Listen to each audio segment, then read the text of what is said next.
안녕하세요. 네. 오늘 성경 말씀은 제가 이 주제 드렸듯이 자식에게 경계하라, 징계하라. 이 세상 살면서 우리가 이 자식 농사처럼 어려운 농사가 참 없다고 봅니다. 어릴 때는 그 자식을 위해서 목숨을 내바칠 것 같이 큰 자식도 이제 성인이 되고, 우리가 요새 젊은 애들이 이런 말 하죠. 이제 중2병이라 그래서 중학생만 돼도 이제 컨트롤이 힘들다, 진짜. 그리고 이제 고등학생만 돼도 이제 혼자서 다 큰 것 같이 생각하고, 또 이제 여자를 만나거나 남자를 만나면 그때부터는 이제 부모가 이제 왼수로 가까워지는, 그리고 관계성이 좀 이게 돈독해지지 못하는 사이가 되죠. 저는 제 책상에 또 제 침대에 저희 딸아이 사진이 있습니다. 근데 그 딸아이가 예뻐서 걸어놓는 게 아니라 미워서 걸어놓습니다. 근데 그 어릴 때 사진을 걸어놔요. 아주 어릴 때, 5살 때 사진을 제가 침대 마트에 올려놓습니다. 그리고 저 때는 세상 죄를 위해서 목숨 버릴 것 같은 애였기 때문에 서운하게 해도 그 사진을 보면 용서가 돼요. 내가 저 때 엄청 예뻐했는데 지금 이까짓 거야. 저는 아들 사진도 어릴 때 사진을 걸어놓습니다. 그러면은 아무리 미운 짓을 해도 내가 저 때 얼마나 저놈을 예뻐했나 라고 생각하면 용서가 되더라고요. 근데 오늘 성경 말씀에서 자식 농사를 얘기하자고자 하는 게 아니라, 우리가 누구의 자식입니까? 우리가 하나님의 자식입니다. 우리가 하나님 말씀 참 안 듣고 사는 사람들 아닙니까? 우리가 내 자식이 참 말 안 듣는 것처럼 우리는 또 하나님 말씀을 참 안 듣고 사는 자식들입니다. 우리가 그 자식이 어릴 때는 그러려니, 잘못을 해도 그러려니 하고 넘어가지 않습니까? 그리고 용서가 되죠. 마찬가지로 근데 우리가 하나님의 자식의 자녀로서 어떤 행동을 하고 있는가? 다 큰 자식이 내 속을 썩이는 것만큼 우리가 이 다 큰 50, 60이 돼도 이 하나님 아버지한테 참 순종하고 참 열심히 잘 살고 있는가 스신을 한번 더 돌이켜볼 필요가 있습니다. 내 자식도 마찬가지지만, 근데 오늘 성경 말씀 보면 이런 말이 있죠. 종을 어렸을 때부터 곱게 양육하면 그가 나중엔 자식인 채 하느라. 종이 너무 귀하게 여기니까 이 종이 자식인 척 한다는 거 아닙니까? 우리가 이 하나님께서 은혜를 베풀어 주시는 거를 우리가 이게 착각하게 살고 있는 건 아닌가 한번 돌아볼 필요가 있습니다. 진짜로 내가 하나님의 아들이라면, 자식이라면, 하나님께서 그런 사랑을 주시는데도 불구하고 우리는 그러한 사랑을 간과하고 살죠. 그러면서 혹시 아들이 자식인 척하고 있는 종놈은 아닌가? 진정한 자녀의 자세를 살려고 한다면 그러한 자식의 이 삶처럼 살아야 된다는 거죠. 우리가 다 큰 자식이라고 해서 미운 게 아니지 않습니까? 다 큰 자식도 진짜 귀하고 소중합니다. 저는 저희 어머니가 이 시골에 지금 이제 캠핑장 짓는데 가서 여름이 더우니까, 거기 너무 시원하니까 거기서 기거를 하고 계시니까 저희 큰형님 아들이 할머니 거기 계시다고 자기 아이들 데리고 갔습니다. 나는 이제 진짜 효손이라고 봐요. 걔는 아주 얼마나 효손이냐면, 총각 때는 월급을 타서 할머니한테 따박따박 용돈을 드렸고요. 또 결혼을 해서도 따박따박 월급을 해서 타서 줬는데, 이 결혼해갖고 할머니 용돈을 준다는 건 쉬운 일이 아닙니다. 저는 우리 조카 말고는 들어본 적이 없어요. 왜냐면 어쩌다 한 번은 줄 수 있어도 매달 그 월급을, 결혼한 손자가 매달 할머니한테 용돈을 주는 걸 전 들어본 적이 없어요. 우리 조카 말고는. 그래서 저희 자식보다 더한 거죠. 저희 자식은 안 합니다. 근데 저희 형의 자식은 그렇게 해요. 그래서 효자 아들 효자 낳고 불효자 아들 불효자 난다. 제가 불효자인 겁니다. 저는 불효자다 보니까 저희 자식이 이렇게 어머니한테 그렇게 못해요. 근데 우리 형은 그렇게 합니다. 진짜 효자예요. 그러다 보니까 자식들도 그런 효손이 태어나는 것 같아요. 때만 되면 할머니를 위해서 이렇게 하고, 근데 이제 최근에 어머니께서 이제 용돈을 주지 마라. 왜냐면 니네들도 가정을 꾸렸는데, 니네들 새끼도 있는데, 할머니한테 용돈 주지 마라 하고 용돈을 거절하셔서 이제 명절 때만 줍니다. 근데 얼마 전까지만 해도 월급에서 줬던 조카들입니다. 내 조카지만 아주 진짜로 뭐라 그럴 때 아주 칭찬하고 싶고 자랑하고 싶죠. 내 자식이 그러면 더 자랑하고 싶은데 내 자식은 그렇게 못하고 있어요. 그래서 오늘 성경 말씀에도 이 항상 자식을 징계하라. 자식을 징계하지 않으면 옳고 그름을 제대로 구분하지 못한다는 거거든요. 저희 형님은 아마 그거를 손수했는데 징계를 하는 게 꾸지람을 하는 것만이 또 능사는 아니더라고요. 칭찬에는 고래가 춤을 춘다는 말이 있듯이, 근데 이 칭찬을 너무 강하게 하면은 이 종이 바로 이 자식인 차는 것처럼 과해도 안 된다는 거죠. 과유불급인 거죠. 그렇다고 해서 너무 또 질책만 한다 그러면은 이 아이가 미움에 가득 차서 세상을 안 좋게 본다는 거죠. 최근에 이 어떤 이 살인마가 이 사람을 이제 죽이게 되는 그 원인을 건데 아주 사소한 거로 사람을 죽이는 거예요. 나에게 불친절했다고 죽이려고 한 뉴스 기사가 나오겠습니다. 세상에 있는 그 사람 미움을 쌓게 된 이유가 그 친구는 이 중학교를 마치고 무작정 돈을 벌겠다고 이 서울로 상경해서 아주 허드렛 일들을 다 했답니다. 뭐 음식점 배달도 하고 막 이렇게 그러다 보니까 이 세계의 가치관이 잘못 형성이 되는 거죠. 그렇게 되다 보니까 이 세상에 증오밖에 안 남는 거죠.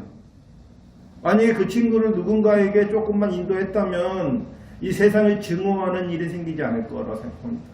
근데 이 증오가 생기는 게 오늘 성경 말씀에도 이런 도둑과 짝기 자는 자기의 영혼을 미워하는 자라 그는 저주를 들어도 진술하지 아니하니라.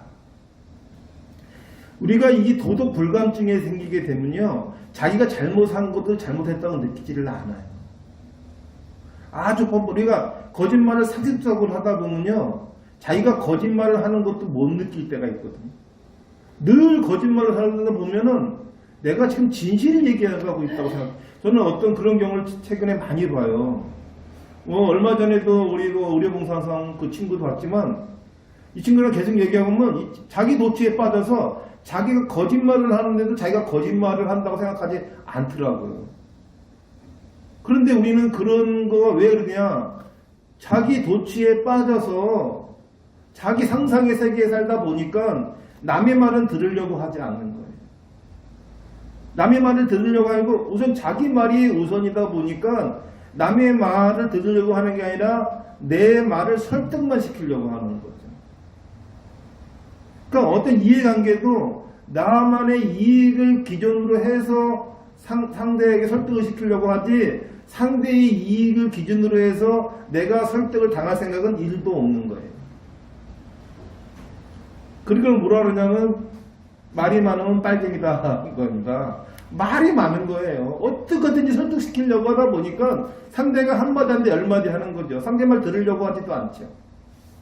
근데 이게 자식 교육식 하는 거예요.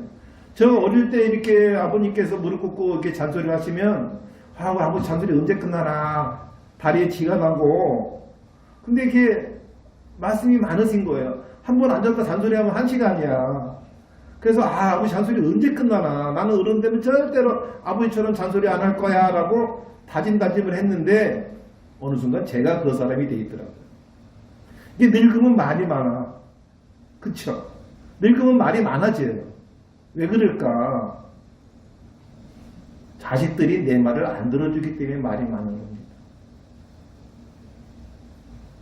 하느님께서도 마찬가지예요.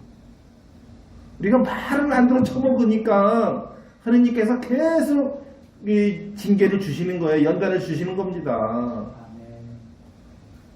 그런데도 또 말 안 들었고, 시련이 오고 나서야 하느님 찾고, 괴로움이 해결돼서 찾고, 또 이 좋은 일이 생겨서 감사 찾고, 이러한 반복되는 거죠. 반복되는 건데, 우리가 제대로 깨우치려면 맛있는 걸 줘서는 한계가 있어요.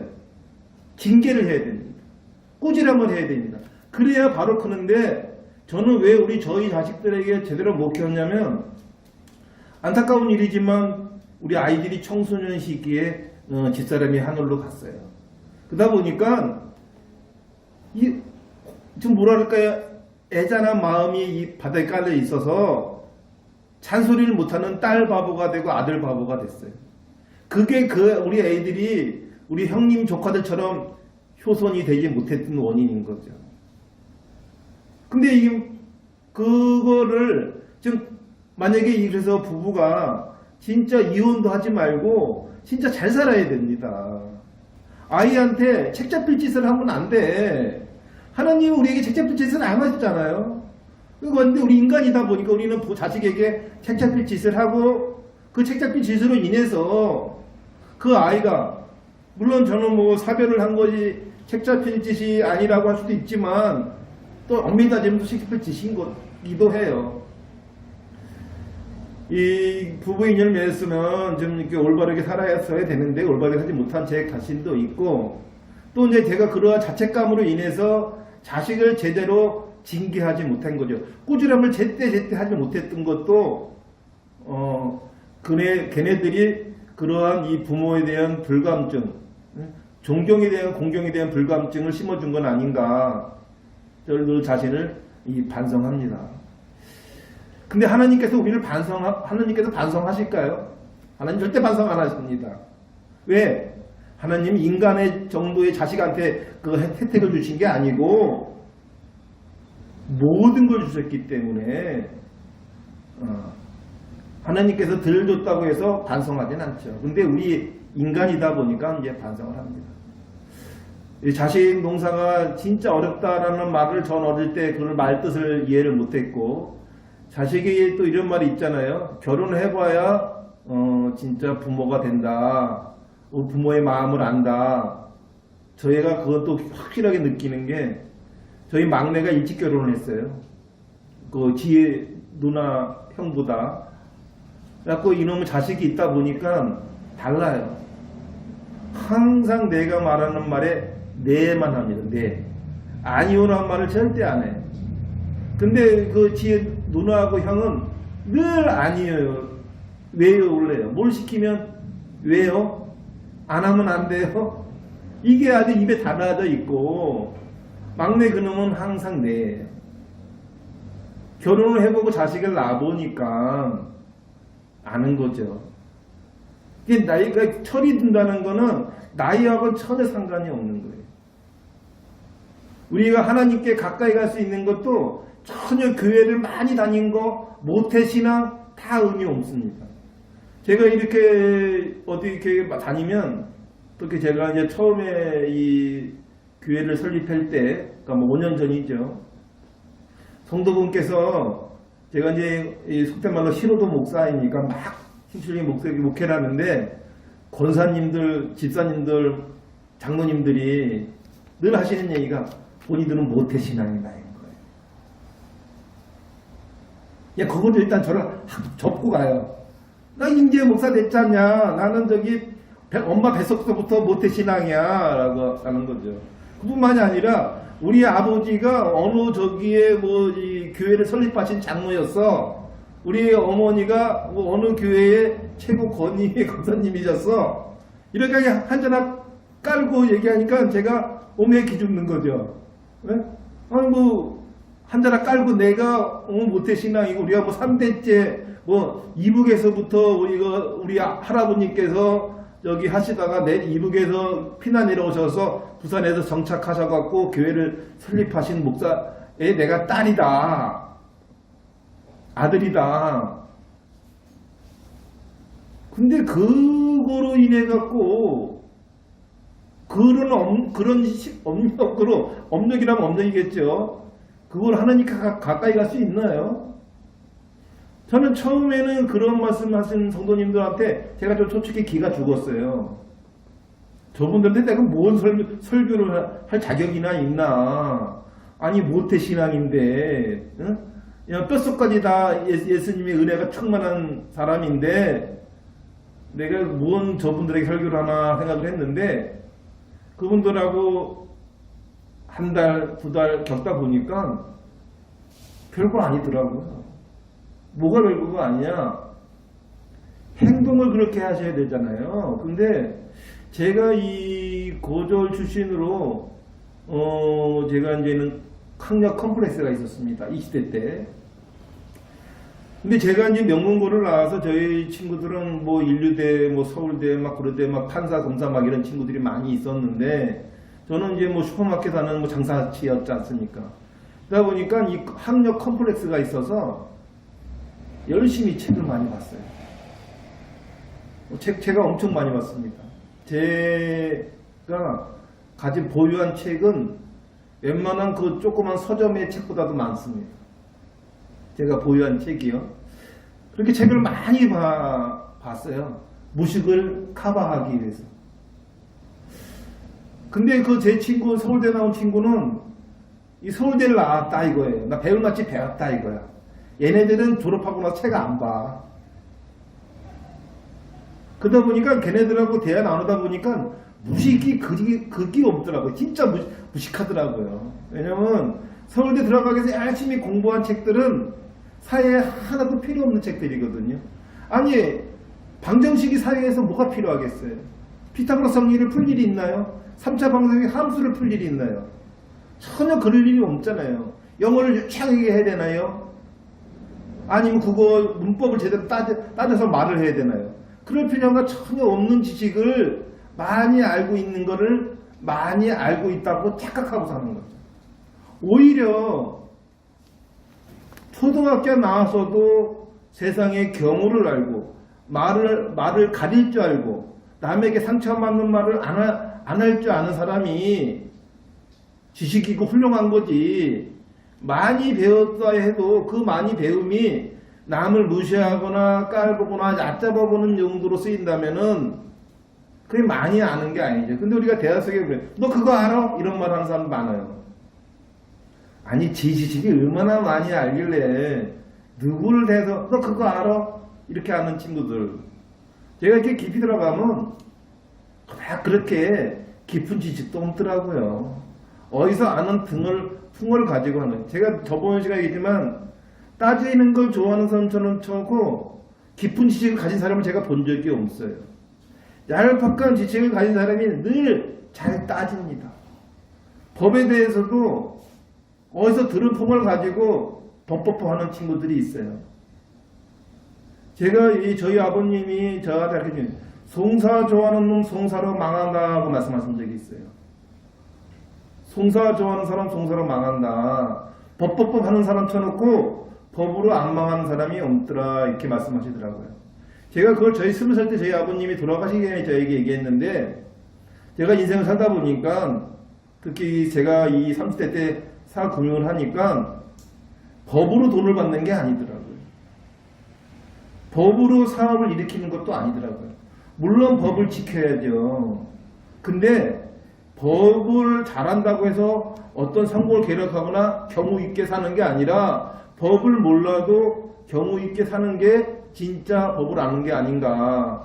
우리가 성경책을 달달달달 외워서 아니면 내가 모태신앙 우리 엄마 때부터 하나님을 믿는 그런 내가 뱃속부터 성경책을 듣다가 태어난 사람이다라고 주장하는 게 중요한 게 아니라 지금 내가 그렇게 생활하고 있느냐를 한번 되돌아볼 필요가 있다는 거죠.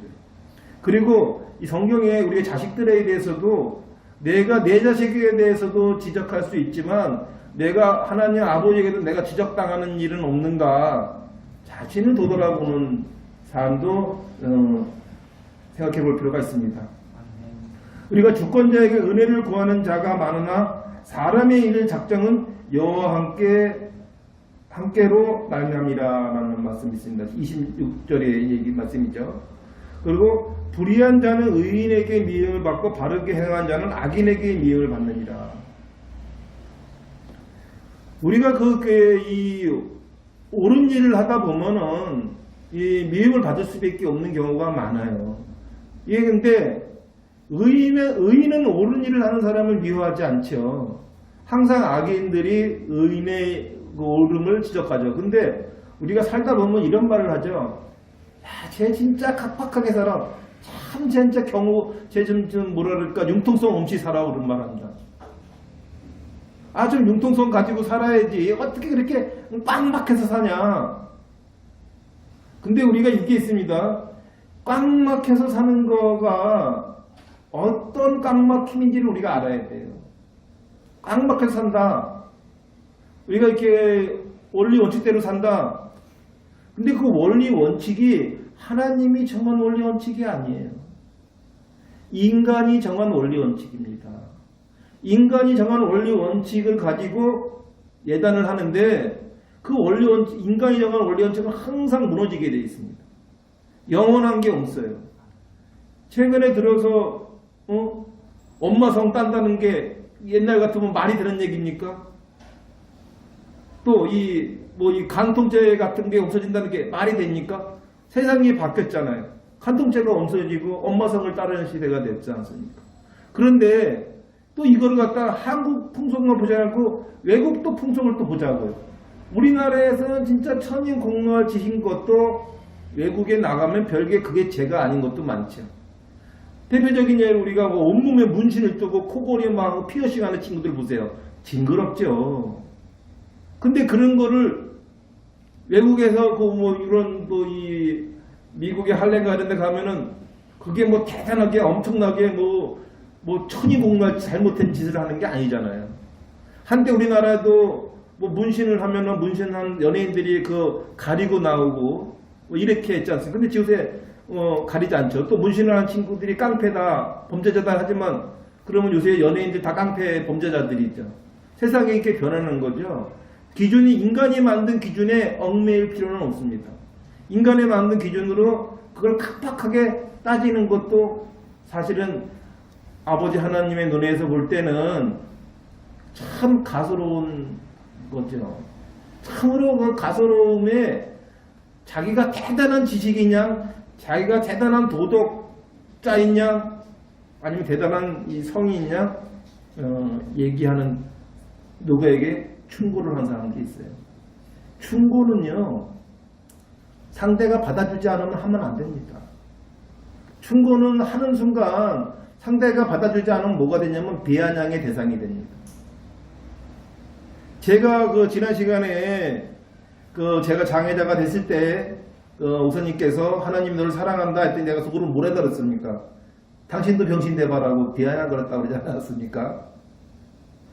충고를 받아줄 자세가 되지 않은 사람에게는 아무리 귀한 말씀 옳은 충고를 해도 그게 비아냥의 대상이 된다는 거죠. 그러니까 이웃에게도 충고를 한다는 거는 조심해야 됩니다. 내가 얼마만큼 도덕적으로 그 사람 눈에 모범이 되느냐에 따라서 그 충고가 될 수도 있고 비아냥의 대상이 될 수도 있다. 그런데 자기의 행동을 자기 자신이 잘 보지 못해요. 하나님이 그렇게 만들어 놨어요. 왜냐면 남의 모습은 보게끔 만들어 놨는데 이 눈이 내 모습을 보게끔은 안 만들어 놨거든요.